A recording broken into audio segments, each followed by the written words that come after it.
Evet arkadaşlar, zihkiri kaba kısımlarından kurtardık. Henüz ince işçiliği tabii ki yapılmadı. Kaba haliyle zihkir olacak parçamız bu. Şimdi delik ölçüsünü parmak ölçümüze biraz daha yakınlaştıracağız. Ve kaşığı aynı şekilde parmak ayağımıza uygun hale getireceğiz. Ondan sonra zımpara başında biraz daha işimiz olacak burada. O daha kısa sürecek. Sonrasında dış tarafın ince tesviyesi, en sonunda polisajına geçeceğiz. Bunları yaparken de masa başında yaptığım işlemlerde size bir şeyler anlatmaya devam edeceğim.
Evet arkadaşlar, parmak ölçümüze çok yaklaştı. Hatta parmağıma çok zor bir şekilde de olsa girmeye başladı. Ben kendi ölçüme göre yapacağım için çok ölçmeye ihtiyaç duymuyorum aslında. Evet, ama 22 onu görmüşüz. Burada da 20'yi görmüşüz. Çok az bir şey kalmış zaten parmak ölçümüze de. Bu bırakacağımız payda tesviye payı olacak. Şimdi bu zihkirin etrafını toplayacağız. Kenarlarını işleyip tesviye edeceğiz. En son ince zımparasında ve o ince zımpara işleminde genişleteceğimiz için ister istemez biraz oraya pay kalması için biraz dar bırakıyoruz istediğimiz ölçüde. Ki genişletirken istediğimiz ölçüyü kaçırmayalım. Parmağımızdan çıkmasın zihkir. Şimdi tekrar ben zımparada bunu toplayacağım biraz daha. O toplama işlemini yaptıktan sonra dram elimizle ve ince zımparamızla etrafının tesviyesini yapacağız. O tesviyeyi yaparken size birkaç bir şey göstereceğim. Zihkir üzerinde olması veya olmaması gereken şeylerle alakalı. Şu an kaba işlemleri yaptığım için buraları biraz daha hızlı geçiyorum. Konuşma dışı faaliyetleri zaten biraz hızlandıracağız ki videomuz çok uzun ve sıkıcı olmasın. Daha çok bilgilendirme bölümlerini tutacağız normal seyrinde. Evet, şu an zımparada onun eksik kalan yerlerini tamamlayacağız.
Evet, kaba işçilikle alakalı işimiz bitti. Kenarlar istediğimiz inceliğe ulaştı. Kalınlık da istediğimiz kalınlığa ulaştı. Bundan sonra masanın başında ince işin, ince zımparasını, kırılması gereken yerlerin pah kırımını ve ovallenmesi gereken yerleri ovallemeyi göstereceğiz.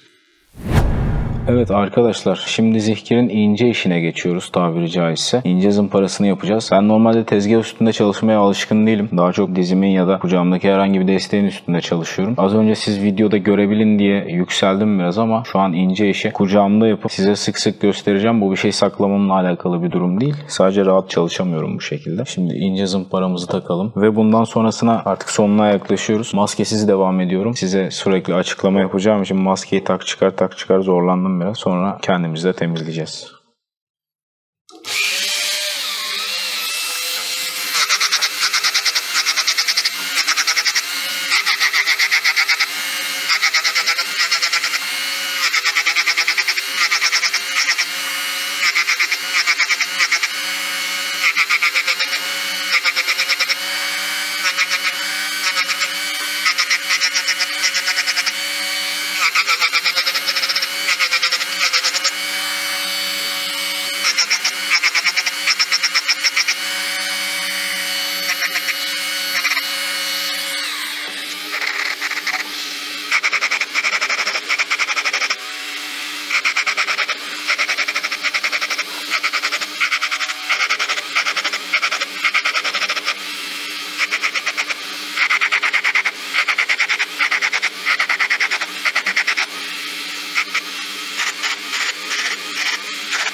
Arkadaşlar şimdi Zihkir'in etrafında taranması gereken her yeri taradım tabiri caizse. Tarama işlemi zemini birbirine eşitlemek ve düzeltmek için yapılıyor. Şimdi bundan sonra keskin hatlarda pah kırılması gereken yerlerde yapılması gereken yontma işlemini yapacağım. Keskin hatların pahlarını kırılacağız, ovalleyeceğiz. Ondan sonra tekrar anlatıma devam edeceğiz. Şimdi işlemlerimize devam edelim.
Evet, şimdi ovallenmesi gereken yerleri ovalledik. Hatlarını keskin bir hat kalmayacak şekilde düzelttik zihkirimizin. Bundan sonra artık daha ince bizim parayla devam edeceğiz. Şimdi ondan önce ufak tefek bahsetmek istediğim şeyler var. Bunun yapımıyla, formuyla alakalı. Zihkirimizin kaşık açısı, kaşığımızın üst kenarı açısı çok düz de değil, çok aşağıda da değil. Biz bunu arada bir açıda bıraktık. Şimdi kaşık açınız çok dik olduğu zaman zihkirin parmağınıza yaptığı baskı da artacaktır. Bu sebepten dolayı bu kaşık açısı biraz daha düz. Bu baskıyı azaltmanın bazı yöntemleri var iç formuyla oynayarak. Fakat şu anki parmakların çoğu, eğer çok uzun süre atış yapmadıysanız, atış maziniz çok eski değilse, parmağınız buna alışık değilse, çok dik açılı zihkirleri kaldıracak durumda değil parmaklarımızın açısı. Dik açılı zihkirlerde de kaş dediğimiz kirişin oturduğu kısmındaki açının kaşığa olan orantısı uygun olmadığından dolayı kiriş çıkışta çok fazla kendini çırparak zihkirden kurtulma yapabilir. O yüzden bu şu an benim kriterlerime göre çok uygun bir açıda yapılmış bir kaşık açısıdır. Şimdi kaş açımızı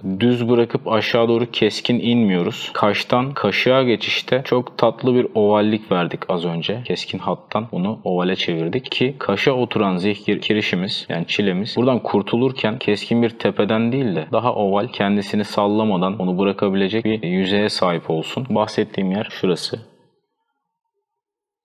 Tam olarak neresi olduğunu anladığınızı umuyorum. Şimdi bu zihkirin sağlıklı atış çıkarabilmesi için gereken önemli etkenlerden bir tanesidir. O yüzden bundan bahsediyorum. İkincisi de bunları bitirdiğimde tekrar üstünden geçeceğim. Arka kelepçenin üst ve alt kenarının açısı. Yani ben size zihkir deliğini şu şekilde tuttuğumda burada arka kelepçenin üstünün, yani şu kenarın daha yukarıda, alt kenarınsa daha aşağıda olduğunu görüyorsunuz. Yani şuradan da baktığınızda arka kenarda bu şekilde bir açı var. Üst taraf arkada, alt taraf daha önde, daha içte. Şimdi bu da parmağınıza zihkirin baskı yapmaması için olması gereken bir formdur. Herkesin bildiği ya da savunduğunun aksine zihkirin iç yüzeyini dışarı doğru bir tekne gibi açarsanız eğer, üst kenar daha içeride kalacağı için alt kenar daha dışarıda olacak. Evet, tekne gibi açık olacak. Mantık olarak parmağınız buraya bastığında ve yayıldığında daha rahat olması beklenecektir. Ama burada unutulan bir etken var. Siz mandal yaptığınızda ve bu mandal çekişe geçtiğinde baskı zihkirin kaş tarafından olacağı için tam olarak şu hareket olacak arkadaşlar. Bakın. Alttan çekecek, yukarıdan basacak. Şu. Bu hareket olduğunda eğer sizin burada yeterli payınız yoksa, zihkir parmağınıza tam oturuyor olsa dahi sebebini anlamadığınız bir boğma veya kan oturma yaşayabilirsiniz. Bu hareketi hesaplamadan iç tarafı tekne gibi açık olan zihkirler çok daha rahat diye düşünüp bunu kullanırsanız, bunu göz ardı ederseniz çözemeyeceğiniz şekilde parmağınıza kan oturabilir. Arka tarafı daha açık ve yukarı doğru bir meyilde oluyor zihkirlerimizin. Çünkü dediğim gibi mandal buradan kiriş baskısıyla, zihkire gelen kiriş baskısıyla zihkirin hareketi tam olarak şudur.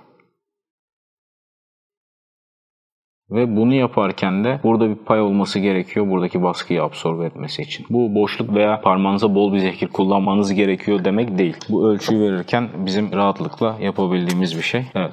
Şu an zihkirimiz bu durumda, bu konumda. Henüz parlatmadık. En ince zımparasını da yapmadık. Bakın burada bir konudan daha bahsetmek istiyorum. Şimdi kaşığımızın uzunluğu çok fazla değil, görüyorsunuz ki. Baş parmağımın ilk katlandığı noktaya kadar, etin katlandığı bir nokta vardır. O noktaya kadar kavrama sağlıyor. Şimdi bundan daha uzun yapacağınız kaşıklar mandal yaparken, şu hareketi yaparken, yani mandalımızı yaparken orta parmağımıza istemediğimiz bir hissiyat yaratacaktır. O yüzden kısa kaşıklı zihkirler kullanımı bu şekilde çok daha rahat olur. Fakat İnsanların ya da üreticilerin kısa kaşıktan kaçınma sebeplerinden bir tanesi, kaşığı kısa tuttuğunda parmağımızın orta bölümüne, yani tam parmak izi bölümümüze kaşığımızın ucunun batıyor olması. Fakat bu önlenebilir bir etkidir. Eğer kaşığın ucunun kısa kaşıklarda baş parmağa batmasını istemiyor isek, zihkirimizin iç kısmında bulunan eşik yüksekliğini biraz arttıracağız. Yani zihkirimizin iç tarafı tamamen bir tatlı kaşığı edasında bomboş, alt geçişi de incecik olmayacak. Buradaki eşik aralığını yükselttiğimizde baş parmağımızın içi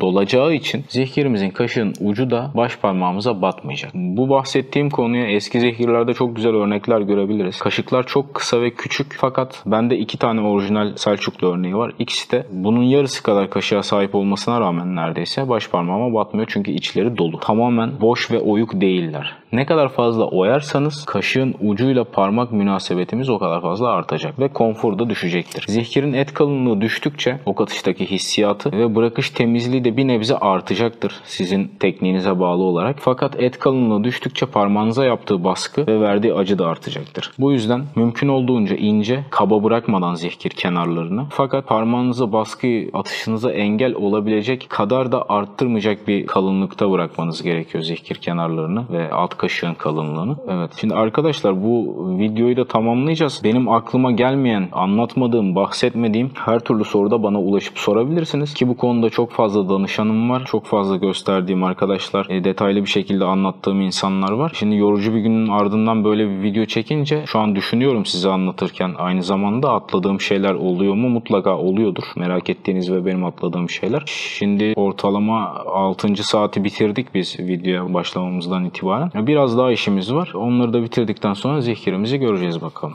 Şimdi bir uç değiştireceğim. Artık en ince zımparaya geçiyoruz. Yüzeydeki çizikleri minimuma indireceğiz. Yüzey temizliğimizi sağlayacağız.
Evet arkadaşlar, zehkirimizin rengi de yavaş yavaş belli olmaya başladı. Şimdi en son ne yaptık? Dramel'de kullandığımız zımparaların yüzeyde açtığı derin çizikleri bir ince elmas ucumuzla minimuma indirdik. Yani çizikleri azalttık. Şimdi artık bundan sonraki işlem el ile. Ben içini el ile zımparaladım çünkü içi çok uzun sürüyor. Çok meşakkatli oluyor. İç tarafını da bir yüzeysel olarak geçeceğim. Ondan sonra takoz zımparamla dışındaki yüzeyin çiziklerini alacağım. Daha sonra polisajını göreceğiz ve nasıl bir değişikliğe uğrayacağına şahit olacağız hep beraber. Şu anki hali bu. Şimdi bir parça zımpara alıyorum. Bu arada 800 kum zımpara kullanıyorum içinde en son katta. Ama bu kullandığım malzemenin cinsine göre 600 veya 1000 de olabiliyor. O malzeme sertliğine göre veya zımparalayacağımız malzemenin zımparayı ne kadar alma, ne kadar iyi zımparalanabilir bir yüzeye sahip olduğuyla alakalı değişebiliyor. Burada önemli olan parlatacağımız, yani keçeye vuracağımız yüzeyde hiç çizik kalmaması. Ne kadar az çizik kalırsa, kılcal çizikler elbette ki bazen kalabiliyor. Ama ne kadar az çizik kalırsa zihkirimiz o kadar güzel parlayacak.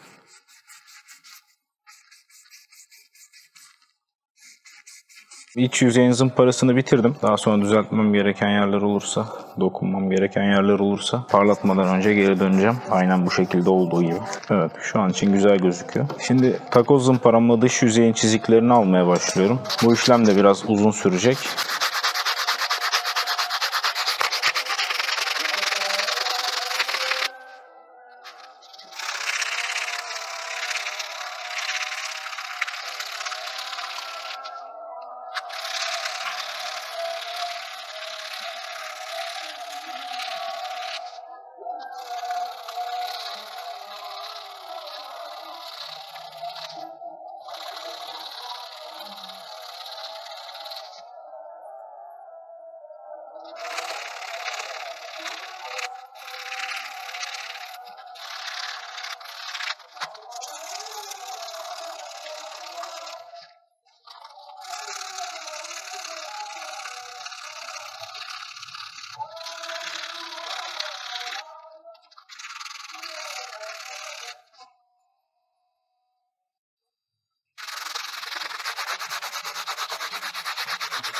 Şimdi zımpara takozumu değiştirdim.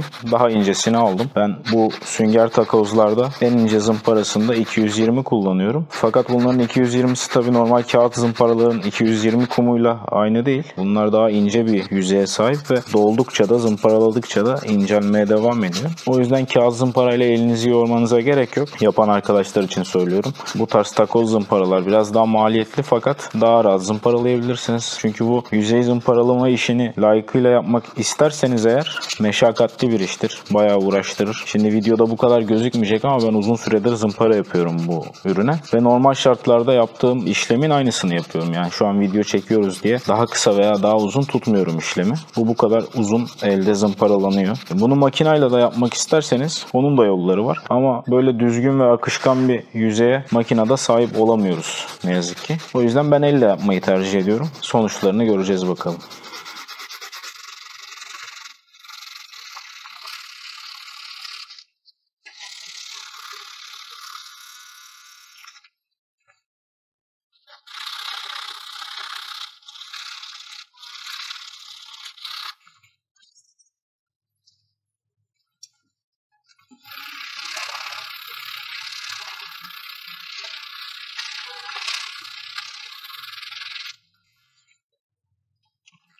Şimdi zımpara işlemimiz de bitti. Bundan sonra polisaja geçeceğiz. Ama polisaj işlemine geçmeden önce burayı bir temizleyeyim. Kendimi de bir temizleyeyim. Ondan sonra zihkiri parlatma işlemine geçelim.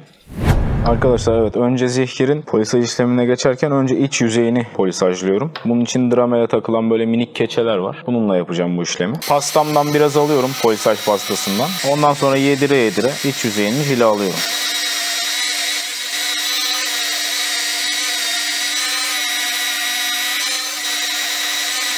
Şimdi malzeme polisaj pastası ısındıkça cila daha iyi almaya başlar. O yüzden biraz uğraşmamız gerekiyor. Bunda da keçemiz ısındıkça daha iyi polisaj alır.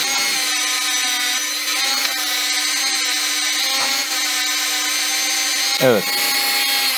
Şimdi diğer polisaj motorumu alıyorum. Ben küçük bir polisaj motoru kullanıyorum bu arada. Öyle çok büyük polisaj motorum yok. İhtiyaç duymadım çünkü malzemelerimiz hep küçük malzemeler. Bir de bu keçeyi ve motoru kullanacaksanız ya da herhangi bir keçeyi ve motoru kullanırken çok fazla ısıtmamaya dikkat edin. Malzemenin cinsine göre değişmekle birlikte boynuz bile polisajdan yanabilir. Yanan yüzeyi de tekrar zımparalamadan düzeltemezsiniz. Onu da dipnot olarak düşelim.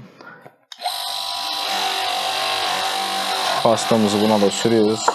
Ve yedire yedire polisaj yapmaya başlıyoruz.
Evet arkadaşlar, polisaj işlemimiz de bitti. Zihkirimizi tamamen bitirdik. Arkadaşlar zihkirimiz bu. Bitirdik, ortaya çıkardık. Malzememizin rengi koyu lacivert. Bunu da yakın çekimlerini atacağız. Şu an gözlerim o kadar yoruldu ki akşam ışığında. Bu lacivert mi yoksa mora mı çalıyor, mor mu? Şu an tam anlayamıyorum. Şimdi zihkir parmağı ilk başta da gösterdiğimiz gibi yan bir şekilde giriyor. Çevirdiğimizde kilitleniyor. Zihkir parmağınızla bu şekilde kilitlenecek. Bakın kaşık ne çok kısa ne de fuzuli derecede uzun. Mandalımızı yaparken parmağa bastığımızda orta parmağımızı rahatsız etmeyecek şekilde rahatça mandallayabiliyoruz. Bununla alakalı birkaç atış videosu da eklemeye çalışacağım. Zihkirin parmakta durması gereken yerden bahsedeceğim çok kısa. Arkadaşlar zihkir parmağınızda çok aşağıda duruyor ise, yani olması gerektiği yeri göstereceğim. Yukarı çıkmıyor ise yan kenarlardan parmağınızı parmağınıza dardır. Yan kenarlardan dar gelen yüzükler daha aşağıda kalabilir. Aşağıda kalan zihkirlerde mandalladığınızda şu görüntü ortaya çıkar. Bunu az çok bu görüntüye bakarak, karşılaştırarak anlayabilirsiniz. Zihkirin normalde durması gereken yer baş parmağımızın ilk eklem kısmına en yakın olan yerdir. Yukarı çıkar, ekleme yakın durur. Kiriş de eklemimize yakın oturur. Bakın ekleme oturur demiyorum. Eklemimize yakın oturur. Mandalladığınızda da sağlıklı bir zihkir konumu bu şekilde olmalıdır. Ekstrem formda parmakları es geçiyorum. Şimdi zihkirinizi yukarıya çıkarırken kelepçenin baş parmağınızı arkadan boğmamasına dikkat edin. Bunu yaparken de zihkiri yerine çekiyoruz. Bir tatlı dokunuyoruz. Ondan sonra mandal yapıyoruz. Yani aslında zihkirin parmaktaki konumu, kirişin zihkirdeki konumu, mandalın şekli bizim atış konforumuz için inanılmaz önemli. Ve bunları tamamen siz çözmelisiniz. Bir başkası gelip senin zihkirin biraz daha yukarı çıkmalı ya da sen zihkiri arkadan biraz daha dokunup ondan sonra mandal yapmalısın. Yoksa parmağın üst boğumunu boğabilirsin diyemez. Bunu gözlemleyemez. Birebir vakit harcasa da sizinle bu çok zor. O yüzden bunun parmağınızdaki konumunu kendiniz çözmelisiniz. Dediğim gibi ben gerçekten şu an yorgunum. Atladığım, es geçtiğim şeyler varsa videomuzun yorum kısmından sorabilirsiniz. Elimizden geldiği kadar hepsini cevaplayacağız. Bundan sonra gelecek videolardan haberdar olmak istiyorsanız da kanalımıza abone olun. Orada bir zil ona da basıyormuşsunuz. Haber geliyormuş. Ben bu kadar anlıyorum gerçekten. Bugün size elimden geldiğince zihkir ve zihkir yapımıyla alakalı bilgi vermeye çalıştım. Bundan sonra da elimizden geldiğince okçulukla alakalı bilgilendirme videoları çekmeye devam edeceğiz. Biz İzmir Çekmergen Kulübü'ndeki atölyemizde ok, yay, zihkir ve diğer okçuluk ekipmanlarını üretmekteyiz. Videoyu beğenmeyi unutmayın bu arada. Videoyu izlediğiniz için hepinize teşekkür ederim. Geleneksel Türk okçuluğu bir aşktır. Hepinize selamlar. Evet, zihkirimizi bitirdik. Şimdi de kendi yaptığımız zihkirle, kendi üretimimiz olan yaylarla ve kendi oklarımızla birkaç atış yapıp videoyu sonlandıracağız.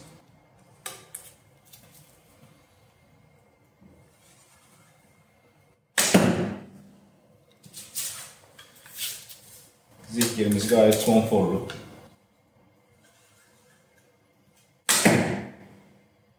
Çıkışında bir pürüz hissetmiyorum şu an.